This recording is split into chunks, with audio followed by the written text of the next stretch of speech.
오늘 허락하신 말씀의 제목은 은혜만 남게 하시는 하나님이라는 제목으로 하나님 말씀 증거하려고 합니다. 여러분, 한 해의 끝자락에 서게 되면 우리는 자연스럽게 지나온 시간들을 되돌아보게 됩니다. 올해는 나는 어떻게 살았는가? 금년에 이룬 것은 무엇인가? 무엇을 남겼나? 이 질문 앞에 서면은 아마도 대부분의 사람들은 비슷한 마음을 갖지 아니할까 하는 생각이 듭니다. 할 수 있었는데 하지 못한 일들 떠오르고, 지키려 했지만 지키지 못한 약속들이 보이고, 생각처럼 되지 않았던 일들이 너무도 많이 떠오릅니다. 솔직히 말하면 자랑할 것보다는 부족하고 아쉬웠던 것들이 더 많이 떠오릅니다. 그때 왜 그런 결정을 했을까? 그때 나는 왜 이렇게 바보 같았을까? 왜 그런 말을 했을까? 아쉬웠던 점들. 그럼에도 불구하고 한 가지는 분명합니다. 저와 여러분이 여기까지 온 것은 능력 때문도 성취 때문도 아니었다는 사실입니다. 남달리 힘이 넘쳐서 버텨낸 것도 아니었고, 다른 사람보다 우리가 지혜가 완벽해서 넘어지지 않는 것도 아니었고, 아무리 보아도 자신감으로 견뎌낸 것은 아니었습니다.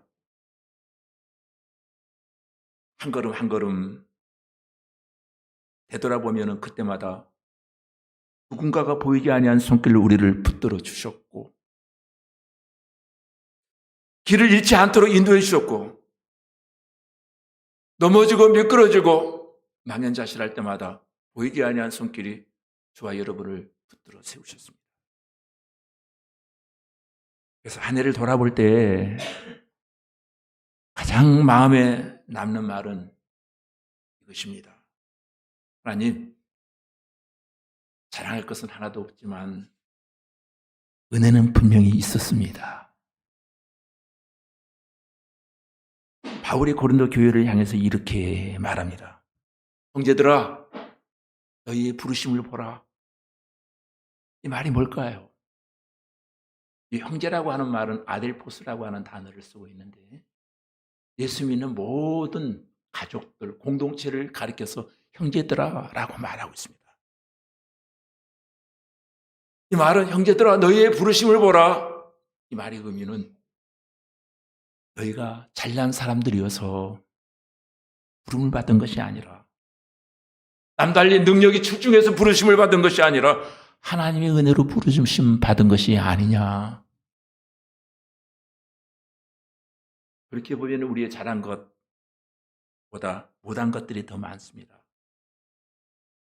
내가 한 일보다 하나님이 하신 일들이 더 많습니다. 우리가 계획한 것보다 하나님 인도하신 흔적이 더 선명하게 드러납니다. 그래서 오늘 우리는 이렇게 말씀 앞에 묻습니다. 왜 하나님은 우리의 자랑을 사라지게 하시고 오직 은혜만 남게 하시는가? 이유가 뭘까? 27절 말씀을 우리 한번 같이 읽도록 하겠습니다.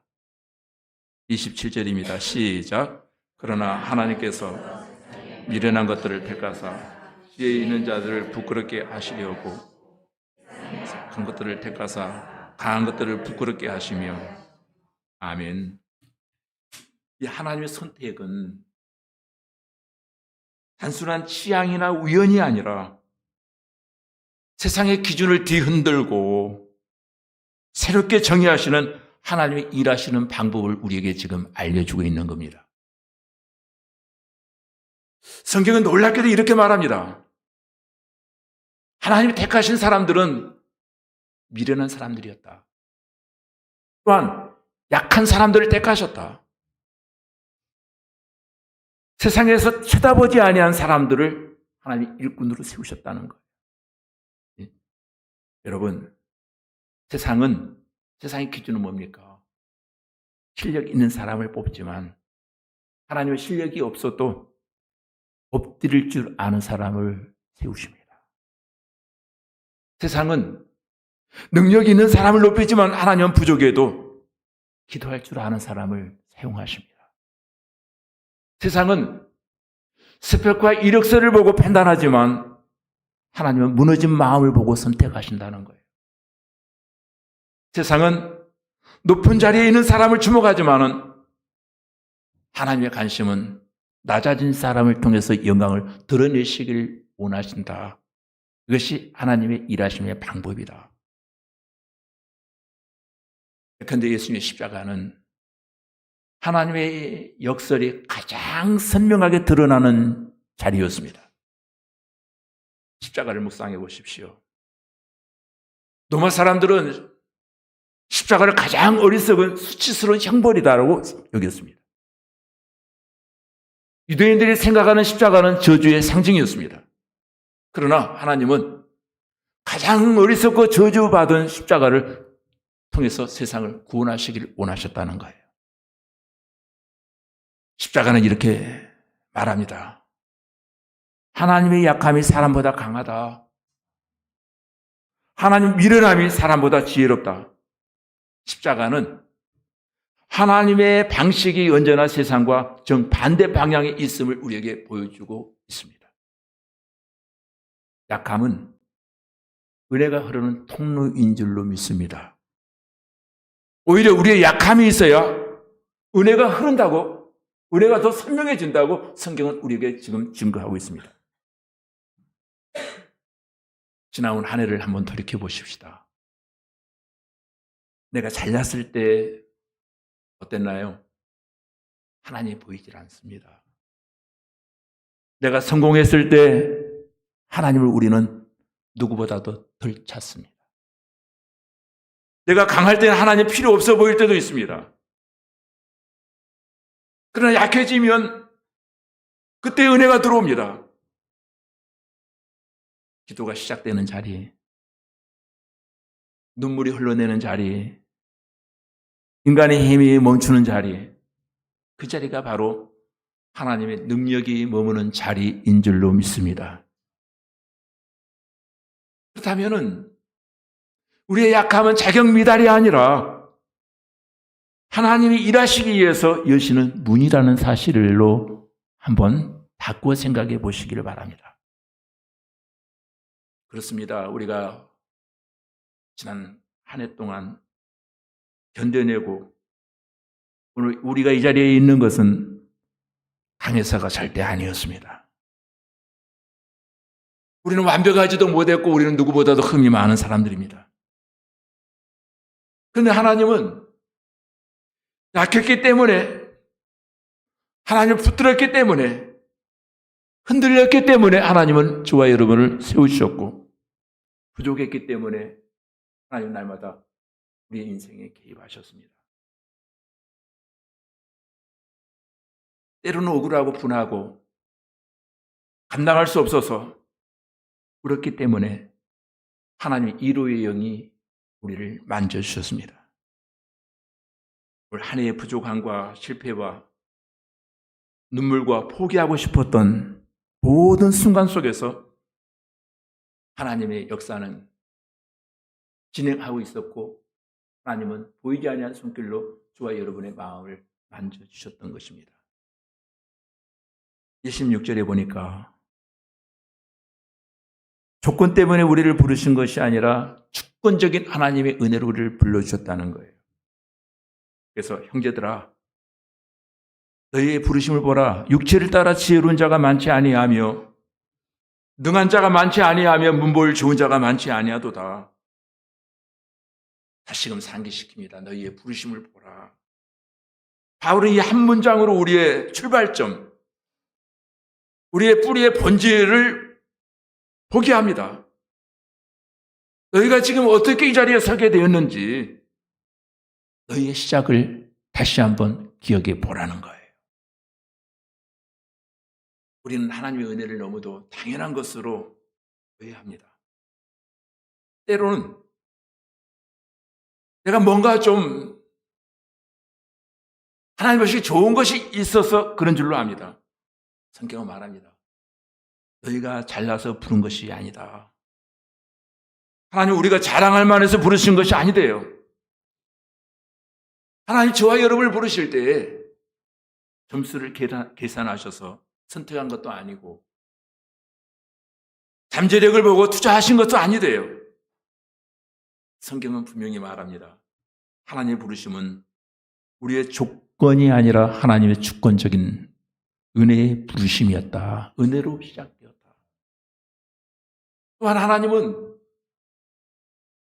준비된 완벽한 사람을 부르신 것이 아니라 부르셔서 준비시키시는 하나님이시다. 예수님께서 갈릴리 어부들을 제자로 부르십니다. 그런데 그들은 아무리 보아도, 우리의 눈으로 보아도 내세울 만한 것이 아무것도 없었습니다. 학문도 없습니다. 사회적 지위도 없습니다. 말솜씨도 없습니다. 리더십도 없습니다. 사람들 보기에는 아무 가치 없는 사람들이었어요. 그러나 예수님은 그들에게 말씀하십니다. 나를 따라오라. 아이시펠롬이 나를 따라오라. 세상은 될 사람을 찾는데 예수님은 될 것 같지 아니한 사람들을 부르셔서 되는 사람으로 만들어 가시기를 원합니다. 오늘 어쩌면 저와 여러분 모두가 될성쉽지 않은 사람들 아니었습니까? 근데 하나님은 저와 여러분을 되는 사람으로 지금부터 만들어 가 주실 줄로 믿습니다. 그래서 신앙은 내가 하나님을 붙드는 것이 아니라 하나님이 나를 붙들어 주시는 신앙이에요. 우리는 종종 신앙을 이렇게 해석합니다. 그래도 내가 누구보다 조금 잘 믿는 그거 하나 있나 봐. 그래서 여기까지 왔지. 스스로 자자찬합니다. 내가 열심히 붙들어서 흔들리지 않았다. 내가 열심히 노력해서 주님 옆에 지금 남아있다. 그러나 바울은 우리에게 이렇게 도전합니다. 너희의 부르심을 보라. 네가 너를 더 잘 알지. 너 어떤 상태인지. 이 말은 곧 내가 하나님을 붙든 것이 아니라 하나님이 먼저 너를 아시고 부르셨다는 거예요. 내가 하나님을 먼저 찾은 것이 아니라 하나님이 먼저 나를 찾아오셨다는 뜻이고, 내가 걸어온 것이 아니라 은혜가 나를 지금까지 이끌어 주셨다는 거예요. 우리가 하나님을 붙들지 못한 날, 우리는 하나님의 손을 놓아버렸을 때 하나님은 그때도 우리의 손을 붙들고 계셨대요. 우리가 신앙에서 멀어질 것만 같던 그날, 하나님이 우리의 발걸음을 돌리셨대요. 우리가 포기하고 싶은 그날, 하나님이 우리를 포기하지 아니하시고 끝까지 붙들고 계셨답니다. 이 말을 지금 바울은 하고 싶은 거예요. 형제들아, 너희의 부르심을 보라. 너희 상태에 너희들이 잘 알지. 이것이 부르심의 은혜입니다. 아무리 생각해 보아도 내가 버텨낸 것이 아니라 은혜가 버텨내게 했다. 이 말이에요. 은혜는 언제나 남겨진 결론입니다.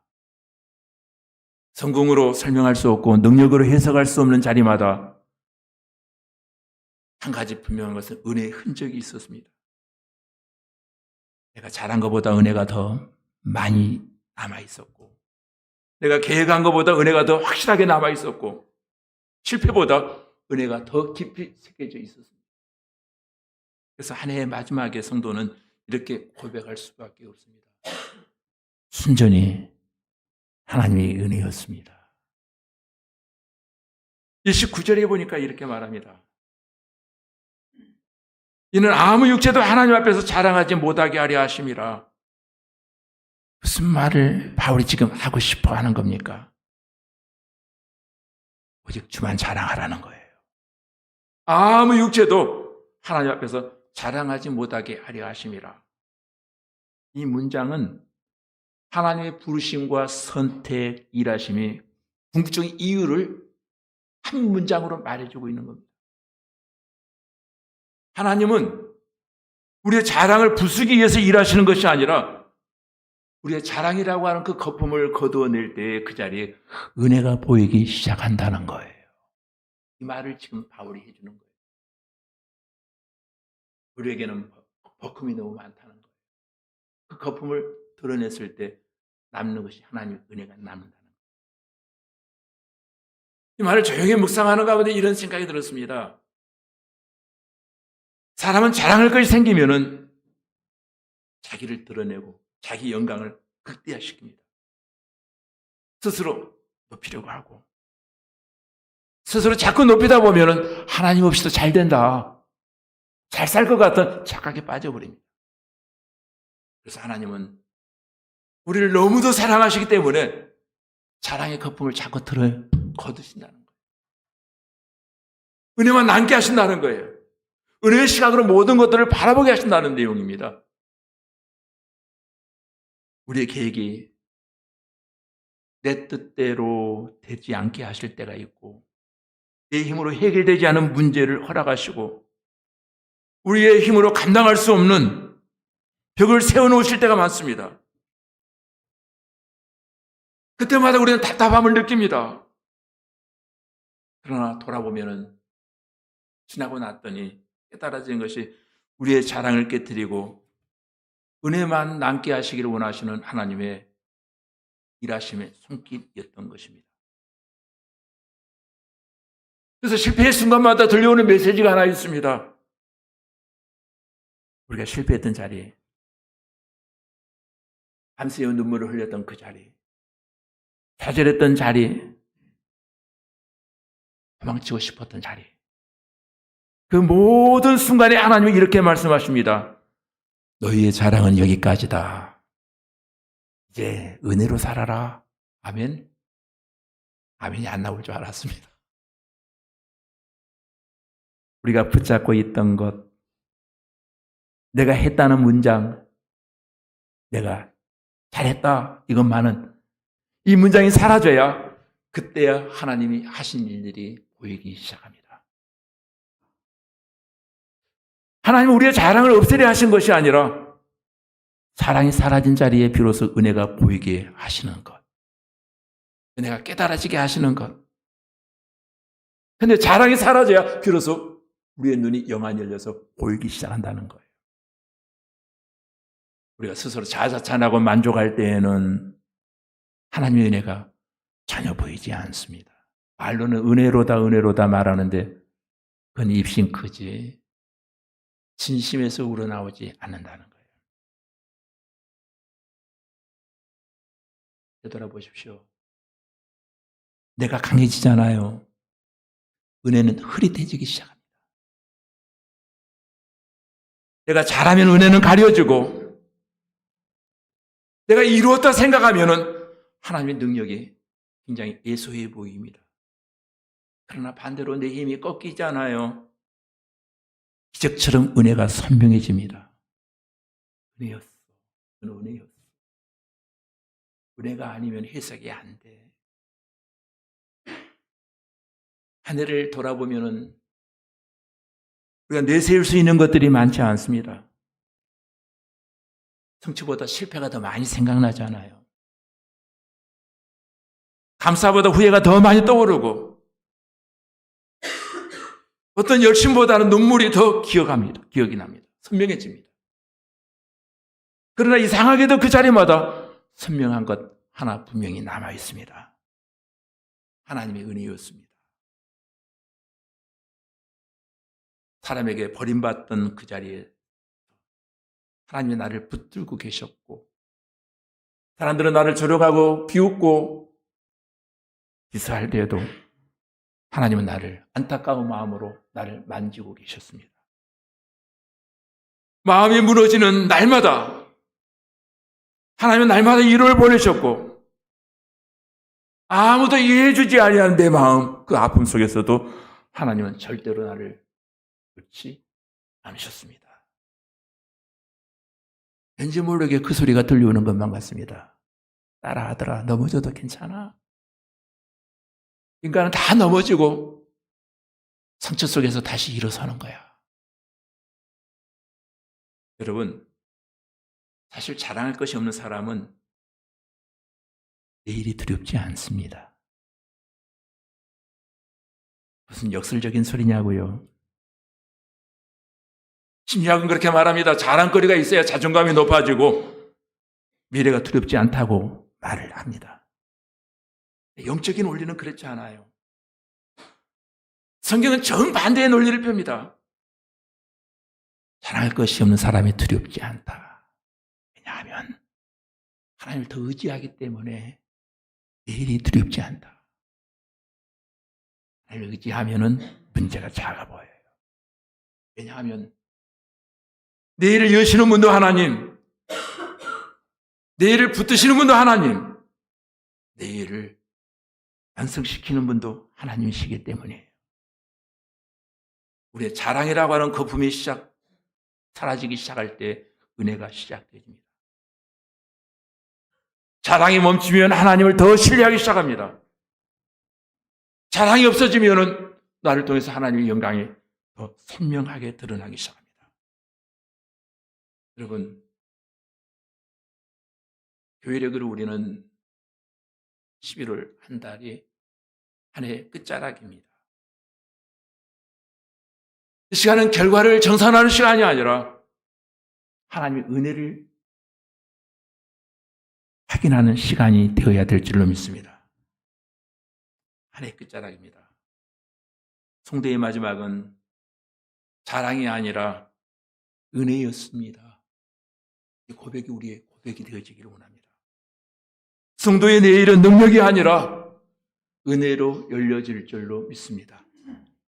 성도의 삶은 은혜로 날마다 더 선명해지기 시작하고 은혜로 완성되어져 가는 것입니다. 간절한 마음으로 여러분에게 권면합니다. 우리의 마지막 여러분의 고백, 은혜였습니다. 내년의 첫 고백도 은혜였습니다. 은혜로 시작합니다. 여러분 평생의 고백도 은혜가 되기를 주님의 이름으로 축복합니다. 기도하시겠습니다.